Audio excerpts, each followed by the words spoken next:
Beleza, boa noite, eu sou Toninho Neves, estou aqui no seu canal 20 da NET e canal 10 da Via Max para apresentar nosso tradicional programa desta segunda-feira aqui na TV da cidade, cada dia mais atingindo um público maior. E o importante é que o nosso público é aquele público formador de opinião, aquele público mais esclarecido da nossa comunidade. Entretanto, temos telespectadores em todas as camadas da população aqui de Joinville. A questão da mudança de políticos aí, isso vai acontecer até o final deste mês de setembro, talvez ali pelo dia 2 de outubro, são os políticos que querem ainda mudar de partido, que estão desconfortáveis em suas siglas. Eu vou citar algum deles.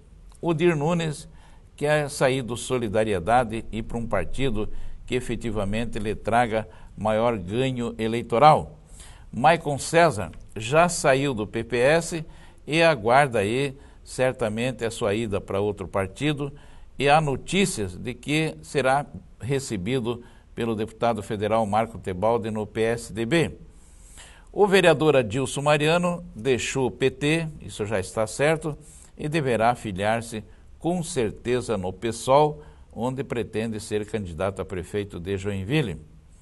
Falando em candidatura a prefeito de Joinville, tem a história do Rodrigo Borroth, que é conhecido advogado da nossa região, já foi vice-prefeito do então prefeito Marco Tebaldi, é uma das lideranças do PDT. A gente pensava que ele tinha deixado a política, mas essas coisas estão no sangue e o Rodrigo Borroth poderá ser candidato a prefeito pelo PDT. Aí já sei, vamos dar uma caprichada comigo aqui. Udo Dele, candidato pelo PMDB. Evandro de Souza, candidato pelo PSDB. Carlito Mers, candidato, ele, o Francisco de Assis, candidato pelo PT. Dr. José Luiz Oveiro Xuxo, candidato provavelmente pelo PP. O Dr. Xuxo deixou o PSDB, está se filiando no PP. Adilson Mariano, candidato a prefeito pelo PSOL, e como eu dizia há pouco, o Rodrigo Borroth pelo PDT. Então já são 6 candidatos aí a prefeito de Joinville, pelo menos nesse ensaio inicial. E tem o Partido Verde, onde o Rogério Novaes, conhecido engenheiro de Joinville, poderá ser candidato também. Portanto, tem 7 pretendentes na área, querendo a sucessão do Udo Dele, inclusive o próprio Udo, que já se prepara também para ser candidato. Dito isso, vamos apresentar o nosso convidado de hoje. Trata-se do jovem advogado, jovem na idade, mas já experiente no ramo advocatício de Joinville, doutor Marcelo Harger, que também é escritor de livros jurídicos. Boa noite, doutor Marcelo, prazer em tê-lo no programa. Boa noite, Toninho. Eu que agradeço a oportunidade de estar participando do seu programa novamente. Doutor Marcelo, o senhor atua em que ramo do direito aqui em Joinville, em Santa Catarina? Toninho, a minha especialidade é o direito público. Quando nós falamos direito público, para tentar simplificar, é o seguinte, a relação entre o poder público e as pessoas, sejam empresas, então qualquer disputa entre o cidadão e a administração pública é isso que estuda o direito público. Isso está na sua área de abrangência? Isso está na minha área de abrangência. Então, por exemplo, a área tributária, a área de direito administrativo mesmo, que envolve licitações. Área ambiental, você cuida também? Eu atuo também com a área ambiental. Na verdade, Toninho, eu já escrevi obras em direito tributário, escrevi obras em direito ambiental e a maioria delas em direito administrativo. Certo. Escrevi uma também em filosofia do direito. Certo. Agora, você é professor? Eu sou professor. Na verdade, eu já faz alguns anos que eu parei de lecionar na graduação. Hoje em dia eu leciono em pós-graduação. Curso de pós-graduação eu leciono ainda. Graduação, eu gosto quando me chamam para dar às vezes uma palestra ou outra, sabe? Então eu gosto de estar em contato com a gurizada, mas o tempo hoje em dia não me permite mais. Agora, doutor, inicialmente o senhor estava se encaminhando para uma carreira para ser diplomata, né? Ah, é verdade. Você lembrou disso, Tony? Olha só. Você seria o diplomata lá no Paquistão, já pensou? Meu Deus do céu.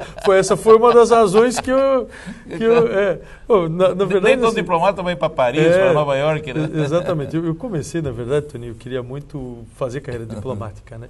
Então, assim, e comecei a estudar, estudei línguas, estudei inglês, francês, cheguei a fazer testes, eu passei na primeira fase, eram 3 fases. A vez que eu tentei, eu passei na primeira fase, fiquei na segunda.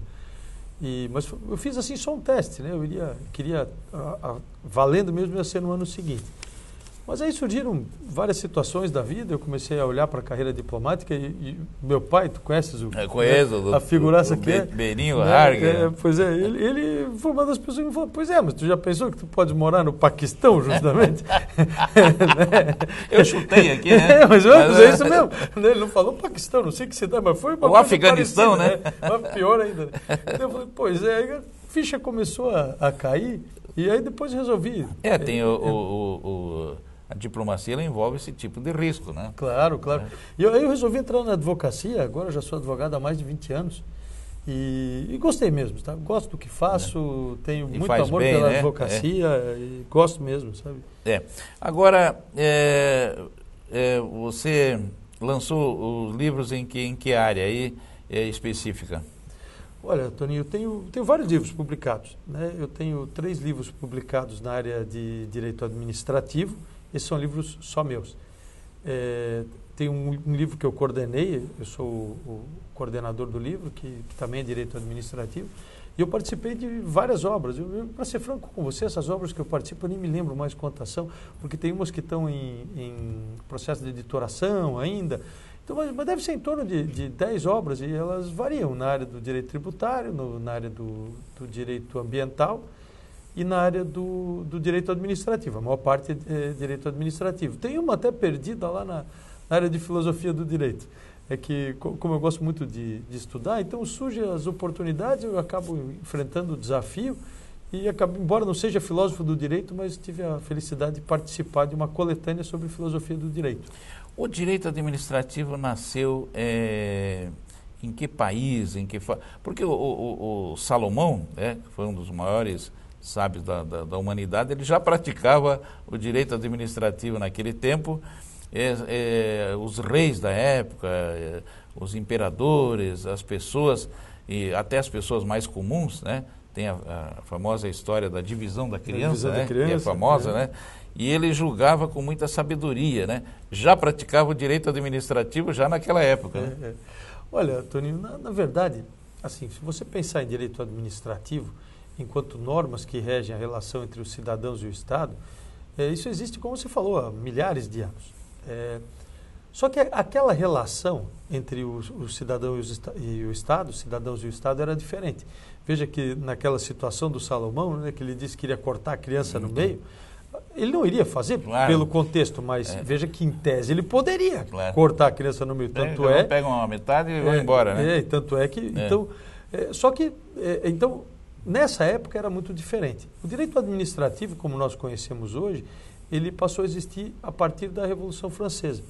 Quando se passou a entender, naquele momento houve uma mudança vamos dizer assim, de paradigma no direito. Antigamente você dizia o seguinte, que o poder do rei, ele vinha de Deus. Então Deus era o representante de Deus na Terra. O rei era representante de Deus na Terra. Depois disso, com a Revolução Francesa, isso mudou para que o povo era soberano. Então passou a valer o império da lei. Então, com esse império da lei que surgiu o direito administrativo da maneira como nós o conhecemos hoje. Ele é uma limitação do Estado no que ele pode fazer nessas relações. Tira o absolutismo do Estado. Isso, né? tira aquele arbítrio. Arbítrio do Estado. E o direito do cidadão a cada vez fica mais forte. Por exemplo, na nossa Constituição, que foi assinada pelo Ulisses Guimarães, né, que foi o grande artífice, ela preponderou muito forte o direito da cidadania no Brasil. Né? Na verdade, por isso que chamaram a Constituição de Constituição Cidadã. Cidadã, exatamente. É verdade. A Constituição de 88 realmente trouxe um novo paradigma para o direito administrativo. E as principais normas de direito administrativo estão justamente na Constituição. É a Constituição que dá o norte para isso, né? O exemplo mais, assim, né, para você ter uma ideia, a própria Constituição ela diz assim, olha, ela segura o direito de propriedade. Então, ou seja, o Estado não pode invadir a propriedade do cidadão. Aí tem os problemas, por exemplo, que acontece aqui na duplicação da Santos Dumont, onde tem os proprietários de terra que eles querem indenização, já que o Estado, principalmente o governo do Estado, quer fazer a estrada, né? Mas aí tem a questão das terras ali, os proprietários de terra querem ser indenizados, e às vezes a indenização, no entendimento do proprietário do imóvel, não atinge a expectativa que ele tem. Aí o assunto vai para a justiça, né? Exatamente.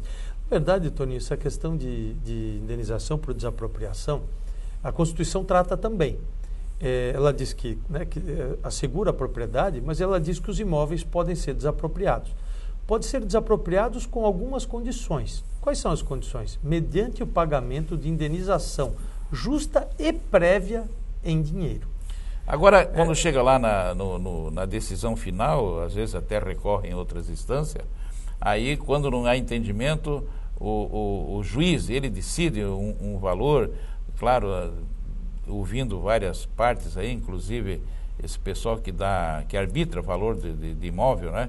Ele chega a um valor porque também o bem público, as obras públicas estão acima do interesse particular, né?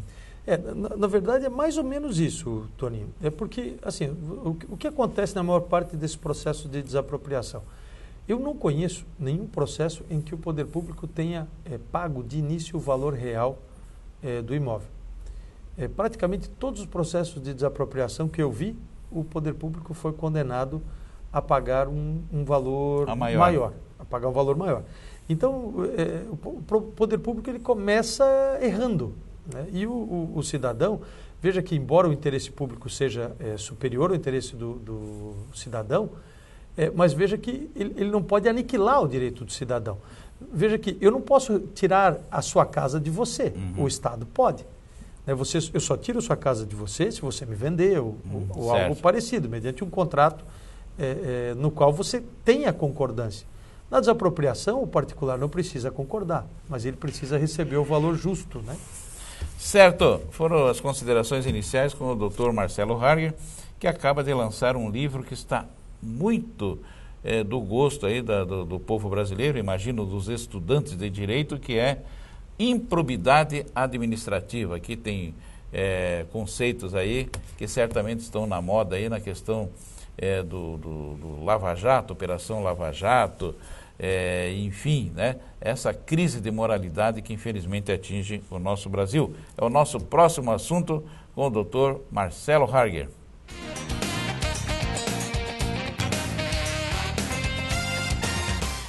Essa boa conversa aqui está acontecendo com o advogado e escritor Marcelo Harger.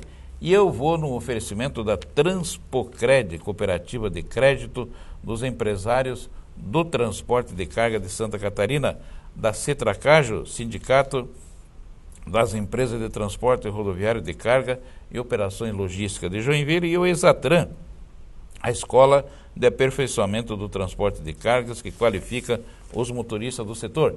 Deixa eu mostrar mostra a água, isso, enquadra a água, essa água mineral da Esquinha, essa água sensacional com premiação em Paris, distribuída em Joinville pelo meu amigo Eloy Vendel, da distribuidora de bebidas Joinville. Eu falei água mineral da Esquinha. Também estou aqui no oferecimento da AGMED Saúde, com a AGMED, o plano de saúde mais perfeito, AGMED. Comigo também a Ambiental, a Fogelsanger, a Tintão, a Acivile, Logística e Transporte com a Acivile, o Despachante Guerreiro, a Seubet, a Fundação ProRim, enfim, o Melagrião, tosse, gripe, rouquidão. Tome Melagrião, produto fitoterápico do Laboratório Catarinense. Comigo a Autopista Litoral Sul, cuidando do tráfego pela BR-376 e BR-101, no trecho Curitiba e Palhoça. Beleza? Doutor Marcelo, improbidade administrativa, não sei nem dizer do que trata, né? Mas é um assunto momentoso no Brasil, né? É verdade, Toninho, por conta desses escândalos crescentes de corrupção, a improbidade é um tema da moda. Na verdade, o meu livro, ele não trata da corrupção em geral. Na verdade, existe uma lei específica, que é a Lei de Improbidade Administrativa, e é disso que o meu livro trata, é uma análise a essa lei específica. O que é essa lei, na verdade? Na verdade, assim, a pessoa que pratica atos de improbidade, ela tem uma consequência, que é uma consequência criminal, então você sofre um processo penal. Além desse processo, se for servidor público, pode sofrer uma sanção de processo administrativo e essa lei de improbidade, a pena com base na lei de improbidade. As penas dessa lei são várias. Pode, por exemplo, perda de direitos políticos, pode perder cargo público, pode ter proibição de contratar com o poder público, multa, são penas bastante graves, sabe? E qual é o conceito de improbidade hoje, exatamente? Toninho, olha, é difícil você traçar um conceito, mas a lei de improbidade, ela trata de 3 situações em específico. Uma de situações que causem enriquecimento ilícito, então alguém não deveria se enriquecer à custa do Estado, mas se enriqueceu. A outra de situações que causem dano ao patrimônio público e a outra de situações que afetem princípios, regras de bem agir, digamos assim, da administração pública.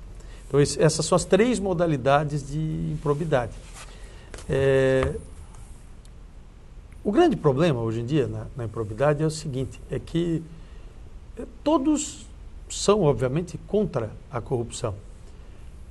Só que quando você tem uma corrente forte, como a que nós temos hoje em dia, né, de todos são contra a corrupção, e o momento atual é o momento que demanda isso, você, algumas vezes, cria uma situação de que uma pessoa acusada de corrupção, ela passa a ser automaticamente condenada, pelo menos diante da realidade social, por corrupção, quando isso muitas vezes não acontece, né? Exatamente. Pois é.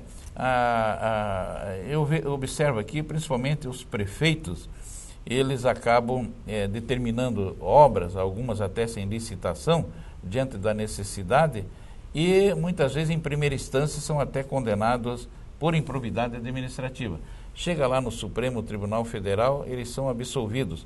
Qual a diferença do julgamento em primeira instância e na última instância? Toninho, olha, isso é uma coisa complicada, porque, veja o seguinte, né, na verdade, assim, a diferença entre a primeira e a última instância, na verdade, é a diferença entre o pensamento das pessoas. Veja que o direito, ele não é uma ciência exata. O direito, se nós formos pensar, né, você já viu alguma lei andando por aí? Não, né, a lei não anda por aí. O que é a lei? A lei, na verdade, são palavras. A lei, ela é abstrata. É algo abstrato, exatamente. E que o Estado dá força àquelas, entre aspas, né, palavras, para que elas se tornem obrigatórias. O problema é que, como são palavras, as palavras dão margem a interpretações diversas. E isso faz com que diferentes pessoas, vendo a mesma situação, cheguem a conclusões diferentes. Então, é essa a razão dessa diferença entre julgados. Julgados de primeiro grau, julgados de segundo grau, não são necessariamente coincidentes. E também não significa que o julgado de segundo grau seja melhor ou pior do que o julgado de primeiro grau. A verdade é a seguinte, é que existe, vamos dizer assim, uma espécie de hierarquia, né? O segundo grau tem força para derrubar as decisões do primeiro grau, e o terceiro grau, que são os tribunais superiores em Brasília, tem poder, né, para derrubar as decisões de segundo grau. Entendi. Agora, está muito na moda a expressão delação premiada, né? Então, o cidadão é pego com a boca na botija, ele denuncia todos os integrantes da quadrilha, né? E aí tem o benefício de uma redução da pena. Me explica isso aí. Olha, Toninho, na verdade, assim, delação premiada é algo que existe em outros países. E, assim, para simplificar, funciona da seguinte maneira, né? Desde que você conte certas coisas, que você confesse a prática de certos atos e entre aspas, também, né, entregue o que outras pessoas praticaram, você teria uma redução da pena.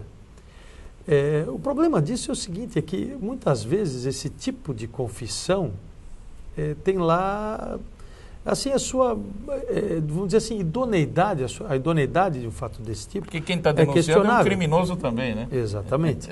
Então começa por aí o problema. Então assim, só pode valer uma delação premiada dessa se não for baseada exclusivamente na palavra, se houver algum outro indício, porque senão fica a palavra de um contra a palavra do outro.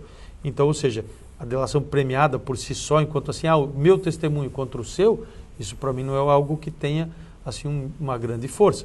Agora, o maior problema das delações premiadas é que aquilo que eu estava te falando, para combater a corrupção vale tudo. Então, eu não participo de nenhum processo em que haja delação premiada, mas o que nós temos visto, né, de comentários dos colegas que atuam nessa área é que a delação, se tem mantido as pessoas em prisão como forma de obrigá-las a fazer a delação premiada. Isso o juiz Sérgio Moro foi acusado de usar essa prática, né? Isso, exatamente. Estamos falando, ninguém está falando mal do juiz aqui, muito pelo contrário, um grande juiz, está fazendo um belíssimo trabalho, mas eu estou me reportando ao que os advogados de defesa estão dizendo dessa prática do juiz Sérgio Moro, né? Olha, se o Sérgio está fazendo isso, eu não sei com certeza lhe dizer, porque é complicado você falar, né, sem olhar o processo, né? Mas o fato é o seguinte, tem um dado concreto naquele processo, que houve um parecer do Ministério Público, isso veiculou bastante nos meios jurídicos, onde o parecer do Ministério Público, naquele caso específico, dizia que realmente é assim, que pode sim manter as pessoas em prisão para obrigá-las a confessar. Só que a Constituição te assegura, assim, a grosso modo, o direito a ficar em silêncio. Então, se você tem o direito a ficar em silêncio, você não pode ficar preso como obrigação para confessar, né? Estou aqui no oferecimento do Maga Tatu, o maior tatuador de Santa Catarina. Ele está ali na Tijucas com João Colim, meu querido amigo Sandro Maga Tatu, a Ótica Vision do meu amigo Gerson, a Ravelli do Raulines Bitikoski, a Galeria Imóveis do Ayrton Piccolo, está ali na Rua Blumenau 1107, além do imóveis para comprar, vender, ainda tem para locação ali na Galeria Imóveis, comigo a Nado Ville também, Academia de Natação, e o Sindiconde, o Sindicato das Imobiliárias e Condomínios de Joinville, meu amigo Boareto Empreendimentos. Boa noite aí, Boareto, um abraço aí do Toninho Neves. A Fundação ProRim de Santa Catarina também nos dá a chancela do apoio aqui no programa. E o seu livro é para o público geral, para os estudantes de Direito? Qual é o foco da sua publicação, doutor Marcelo? Olha, Toninho, assim, o livro é um livro técnico. Então, como todo livro técnico, ele se destina aos técnicos, né? Então, juízes, promotores, advogados, estudantes de Direito também. Agora, eu procuro assim, escrever também de uma maneira simples. Eu tenho observado assim que você simples. Não procura os termos rebuscados do direito, você usa o português fácil de assimilar. Né? Exatamente. Eu, na verdade, como assim tenho a felicidade de escrever em jornal também, você acaba pegando... Tem escrito artigos interessantíssimos aí na imprensa. Obrigado, Toninho. E você acaba pegando esse jeito de escrever. Né? Então, eu procuro sempre, ao invés de usar uma palavra mais difícil, eu prefiro privilegiar a palavra mais fácil, porque desse modo você alcança mais pessoas. Eu sempre procuro fazer isso, sempre procurei, e eu acho assim que você escrever de uma maneira, usando palavras rebuscadas, algumas vezes faz com que as pessoas não entendam.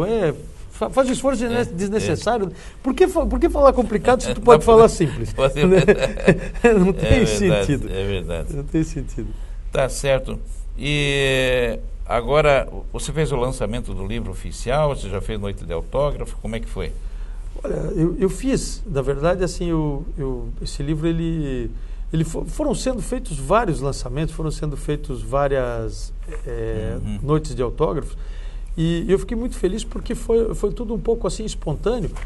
Os amigos que, quando surgiu alguma oportunidade em eventos, congressos, e me convidaram para participar, e justamente lançando o livro. O último deles foi agora na semana da OAB, em agosto, na metade de agosto, onde me abriram a oportunidade, por ocasião das palestras, a fazer também ali a divulgação do livro. Então, para mim é uma coisa muito importante, porque eu com esses livros eu procuro defender uma visão de mundo. Eu acredito que o advogado ele tem não somente a missão de atuar nos seus processos, mas ele também tem a missão de contribuir para o desenvolvimento do direito. E é isso que eu procuro fazer com os meus escritos, com os meus livros. Se você tivesse que falar de um papa do direito administrativo no Brasil, você apontaria quem? Hoje em dia a pessoa, né, que é mais renomada é o professor Celso Antônio Bandeira de Mello. Foi inclusive meu professor. Ah, é? Meu professor, eu ia para São Paulo uma vez por semana para ter aula com ele durante 2 anos, imagina. Ia de ônibus a São Paulo para ter aula com ele e voltava toda semana. Tá certo. Muito obrigado pela entrevista. Mais alguma consideração que você quer fazer sobre improbidade administrativa, por exemplo? Olha, Toninho, eu queria só agradecer a oportunidade de participar do seu programa mais uma vez, a oportunidade de me deixar divulgar meu trabalho, né? Beleza. Conversei com o doutor Marcelo Harg, grande amigo, né? Obrigado. Sou amigo da família também, da família dos Harg, tenho eles com o maior carinho e vejo assim o brilhantismo desse jovem advogado Marcelo Harg, que quantos anos já tem de... 20 anos. Pois é, o Toninho fica falando jovem aqui, eu estou ficando vermelho, Toninho. Toninho, quem tem 20 anos de advocacia não é tão jovem assim, Toninho. 20 anos, parece um garoto assim, mas 20 anos de advocacia já é uma estrada, né? Já é uma estrada. Um caminho grande percorrido. Anos. Muito bem, parabéns pelo seu trabalho, doutor. Obrigado, Toninho. Obrigado. Muito bem, nós ficamos por aqui. Este programa repete em outros horários aqui da nossa televisão, da nossa programação. Até lá então e uma boa noite.